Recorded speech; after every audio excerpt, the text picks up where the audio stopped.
வணக்கம் மக்களே, நாம இந்த ஆரோக்கியமான பதிவில் பிஸ்தா பருப்பில் நிறைந்திருக்கக்கூடிய மருத்துவமைகளை பற்றி பார்க்க போகிறோம். பிஸ்தா பருப்பு நீண்ட காலமாகவே உடலுக்கு அத்தியாவசியமான ஊட்டச்சத்து தரக்கூடிய ஒரு முக்கியமான உணவுப் பொருளாக பார்க்கப்படுது.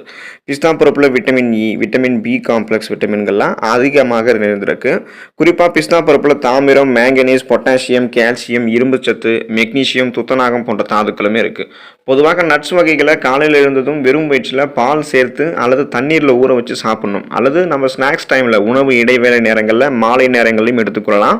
அந்த மாதிரி வகைகளில் தினமும் 3 அல்லது 4 பிஸ்தா பருப்புகளை எடுத்துக்கொள்ளும் போது உடல் எடை அதிகரிக்க வேண்டும் என்று நினைக்கிறவங்க தவறாமல் இந்த மாதிரி நம்மளுடைய உணவுகளில் பிஸ்தா பருப்பை சேர்த்து சாப்பிட்டு வந்தோம்னா எடை அதிகரிக்கிறதுக்கு வாய்ப்பு இருக்குது. ஸோ இது போல் பிஸ்தா பருப்பு நம்மளுடைய உடலுக்கு என்னென்ன நன்மைகளை அளிக்குது அப்படின்றத பற்றி ஒவ்வொன்றா தெளிவாக விளக்கமாக பார்ப்போம்.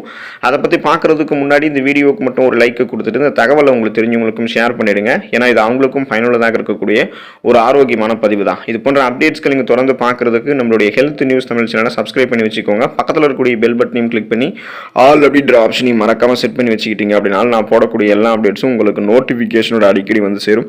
சரி வாங்க மக்களே, இப்போ வீடியோக்குள்ளே போயிடலாம். மூளைக்கு அதிகமான செயல்திறனை மேம்படுத்திக் கொள்வதற்கெல்லாம் நம்ம நம்மளுடைய உணவுகளில் இந்த மாதிரி பிஸ்தா பருப்புகளை எடுத்துக்கொள்ளலாம். மூளைக்கு வேலை கொடுத்த முடியும்னா அது எப்போதுமே சுறுசுறுப்புக்கு பஞ்சம் இருக்காது. பிஸ்தா பருப்புகள் இருக்கக்கூடிய விட்டமின் இ மூளைக்கு இப்படிப்பட்ட ஒரு குணத்தை கொடுக்கும். மூளைக்கு ரத்த ஓட்டம் சீராக கிடைக்கிறதுக்கு, மூளை பாதிக்கப்படாமல் தடுப்பதற்கெல்லாம் பிஸ்தா பருப்பில் இருக்கக்கூடிய ஊட்டச்சத்துக்கள் உதவிகரமாக இருக்கும். பிஸ்தா பருப்புகளில் பச்சை மற்றும் ஊதா நிற பச்சை அந்த பிஸ்தா பருப்புகள் இருக்குங்க இல்லையா, ஸோ அது நம்மளுடைய மூளையினுடைய அறிவாற்றலை மேம்படுத்தும். சிந்தித்தல் மற்றும் புரிதலுக்கான திறனுள்ள லூடின் மற்றும் ஆந்தோசைனின் நிறமியெல்லாம் இந்த பச்சை நிறத்தில் இருக்கக்கூடிய ஊதா நிறத்தில் இருக்கக்கூடிய பிஸ்தா பருப்பு கொண்டு அப்படின்றதால இது நமக்கு எதையுமே எளிதில் கற்றுக்கொள்ளக்கூடிய திறன், கூர்மையான புத்தி போன்றவற்றையெல்லாம் பெற்று நம்மள ஒரு ஃபாஸ்ட் லேர்னராக நம்மளை மாற்றும், மேம்படுத்தக்கூடிய சிந்திக்கக்கூடிய ஆற்றலை நமக்கு கொடுக்கும். உலர் பருப்புகள்லாம் பிஸ்தா பருப்புகள் நமக்கு மூளை அதிர்வுகளை தூண்டி விடக்கூடிய குணங்களை கொண்டிருக்கிறதாக ஆய்வுகளில் வெளிப்படுத்துகிறாங்க.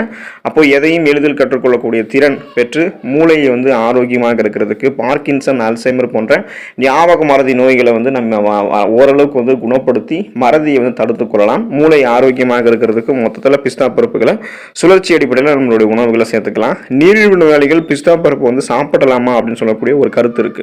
இப்போ நீரிழிவு நோய்க்கு உட்பட்டவர்கள் பிஸ்தா பருப்பு எடுத்துக்கொள்ளும் போது ரத்தத்தில் சர்க்கரையினுடைய அளவை கட்டுக்குள்ள வைக்கும். தவறிவிடும் பொழுதெல்லாம் பார்த்தோம் அப்படின்னா அவங்களுக்கு நிறைய பிரச்சனைகள் ஏற்படும். இப்போ குறிப்பாக சொல்ல முடியும்னா நீரிழிவு நோய்க்கு உட்பட்டவர்கள் அதை கட்டுக்குள்ள வைக்க தவறிட்டாங்க அப்படின்னா அவங்களுக்கு பார்வை இழப்பு, சிறுநீரக கோளாறு பிரச்சனைகள்லாம் உள்ளாவது அந்த வாய்ப்புகள் பெருமளவு இருக்கு.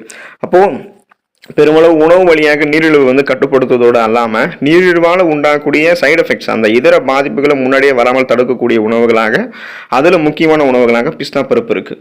ஆய்வு ஒன்றில் நீரிழிவால் பாதிக்கப்பட்டவர்கள்லாம் தொடர்ந்து பிஸ்தா பருப்புகளை எடுத்துக்கொண்டு வந்ததும் அவங்களுக்கு ரத்தத்தில் இருக்கக்கூடிய சர்க்கரையினுடைய அளவு குறைய ஆரம்பிச்சிருக்கு. அதுக்கு பிஸ்தா ரொம்பவே ஹெல்ப் பண்ணியிருக்கு அப்படின்னு கண்டுபிடிச்சிருக்காங்க.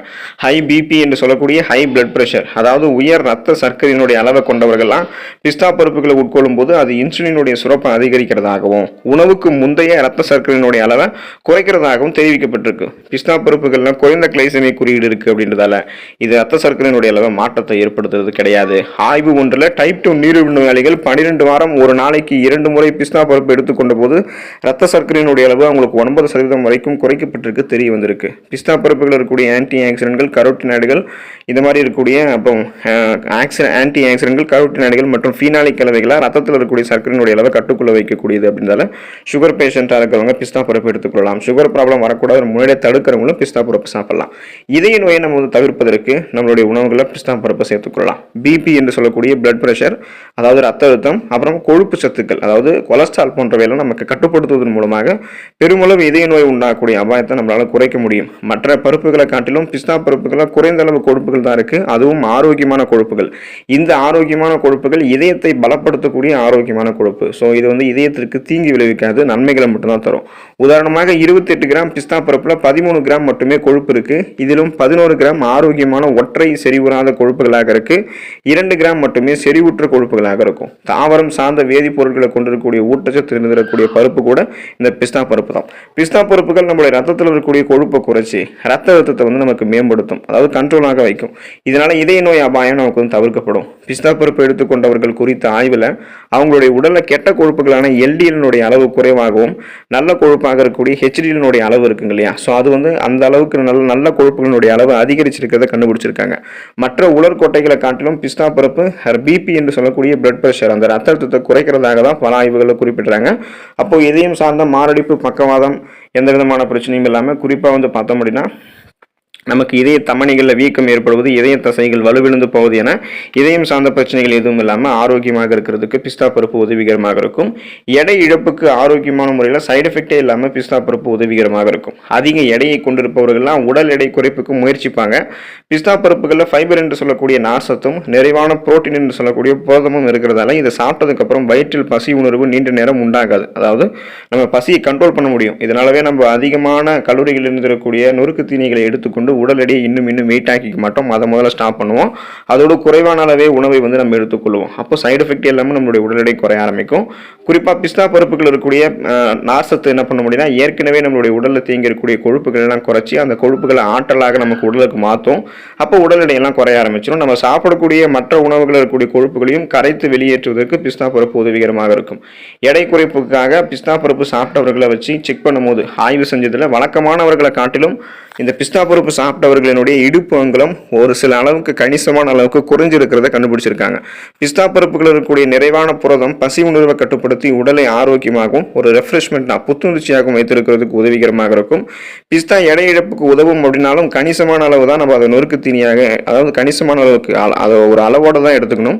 நொறுக்கு தீனியாக அதிக அளவு எடுத்துக்கிட்டோம் அப்படின்னா அது நம்மளுடைய உடல் எடையை அதிகரிக்கக்கூடிய சாத்தியம் கூட ஏற்படும் அப்படின்னு கவனத்தில் வச்சுக்கோங்க. அளவோடு சாப்பிட வேண்டியது அவசியம். கண் பாதுகாப்புக்கு பிஸ்தா பருப்பு எடுத்துக்கொள்ளலாம். கருவிழி சிதைவு என்று சொல்லக்கூடிய கண் பிரச்சனை வயதான பிறகு வரக்கூடிய கண் நோய். இது படிப்படியாக பார்வை திறனை குறைத்து கொண்டே வந்து படிக்கிறதுலையும் பார்வை திறனிலும் சிரமத்தை உண்டாக்கும். நமது பார்வை திறனுக்கு மிக முக்கியமான பொறுப்பு விழித்திரையினுடைய முக்கிய அம்சங்களான கெரோட்டினாய்டுகள், லூடின் மற்றும் ஜியாக்சாந்தின் போன்றவை ஆகும். இந்த பொருட்கள் பிஸ்தா பருப்புகளில் காணப்படுது. ஸோ அதாவது இந்த ஊட்டச்சத்துக்கள் வந்து பிஸ்தா பருப்புகள் இருக்கு. இதை நம்ம எடுத்துக்கிட்டோம் அப்படின்னா நம்மளுடைய கண்கள் சார்ந்த பலவிதமான பிரச்சனைகளை வந்து குணப்படுத்தி மீண்டும் வராமல் தடுத்துக் கொள்ளலாம். குறிப்பாக வந்து பிஸ்தா பருப்புகள் நம்ம எடுத்துக்கிட்டோம்னா கருவிழி சிதைவை தடுத்துக் கொள்ளலாம். கண் தேய்மானங்கள், கண் புரை ஏற்படுவது, மாலை கண் நோய் ஏற்படுவது, கண் பார்வை வந்து நமக்கு கூர்மை இல்லாமல் போகிறது, இது எல்லாத்தையுமே கியூர் பண்ணி கண் பார்வையை கூர்மையாக மாற்றிக் கொள்வதற்கெல்லாம் பிஸ்தா பருப்புகள் உதவக்கூடும் அப்படின்றத ஆய்வுகளில் பரிந்துரைக்கிறாங்க. சரும அழகுக்கும் கூந்தல் ஆரோக்கியத்திற்கும் பிஸ்தா பருப்புகளை எடுத்துக்கொள்ளலாம். பிஸ்தா பருப்புகள் இருக்கக்கூடிய விட்டமின் இ சருமத்தினுடைய வயதான தோற்றத்தை தள்ளி போட செய்யுது. பிஸ்தா பருப்புகள் சருமத்திற்கு ஈரப்பதம் ஊட்டக்கூடிய பொருளாக செயல்பட்டு சருமத்தை மென்மையாக்குறதுக்கும் மிருதுவாக வைக்கிறதுக்கும் உதவிகரமாக இருக்கும். சூரியனிடமிருந்து வரக்கூடிய யூவி ரேஸ், அந்த புற ஊதா கதிர்களால் சருமத்திற்கு உண்டாகக்கூடிய சேதத்தை பிஸ்தா பருப்பு பாதுகாக்கும். பிஸ்தா பருப்புகள் இருக்கக்கூடிய தாமிரமானது சருமத்தினுடைய தோல் சுருக்கம் வராமல் தடுக்கும். பிஸ்தாவில் இருக்கக்கூடிய கொழுப்பு அமிலங்கள் முடி வளர்ச்சியிலும் உதவக்கூடியதாக இருக்கு. பயோட்டின் பற்றாக்குறைவால் முடி உதிர்வு உண்டாவதும், முடி பிளவு ஏற்படுவதும், முடியில ட்ரையா இருக்கிறதும், அதாவது வறட்சி உண்டாவதும் உண்டு. ஆனால் நம்ம பிஸ்தா பருப்புகள் எடுத்துக்கிட்டோம்னா இது அனைத்தையுமே வந்து சரி செஞ்சு முடி வளர்ச்சியை பிஸ்தா பருப்பு ஊக்குவிக்கிறதோடு கூந்தலுக்கு ஈரப்பதம் அளித்து ஆரோக்கியம் அளிக்கக்கூடிய உணவாக வந்து பிஸ்தா பருப்பு இருக்கும். ஸோ சருமம் ஆரோக்கியமாக இருக்கிறதுக்கும் கூந்தல் ஆரோக்கியமாக இருக்கிறதுக்கும் பிஸ்தா பருப்பு எடுத்துக்கொள்ளலாம். தினமும் உணவு இடைவெளிகளில் ஸ்நாக்ஸ் டைமில் 3 அல்லது 4 பிஸ்தா பருப்புகளை சேர்த்துக்கொண்ட முடியல நமக்கு ஆரோக்கியம் மேம்படும். பிஸ்தா பருப்பு வந்து ஓரளவுக்கு வளமான கொழுப்பு சத்து இருக்குது அப்படின்றதால 65 வயதிற்கு மேற்பட்டவர்கள்லாம் பிஸ்தா பருப்பு சாப்பிடாமல் தவிர்ப்பது நல்லது. மற்றவர்கள்லாம் 3 to 4 பிஸ்தா பருப்பு சாப்பிட்டு நலமோடு வாழுங்க. அடுத்த ஆரோக்கியமான பதிவில் மறக்காமல் சந்திப்போம். நன்றி மக்களே.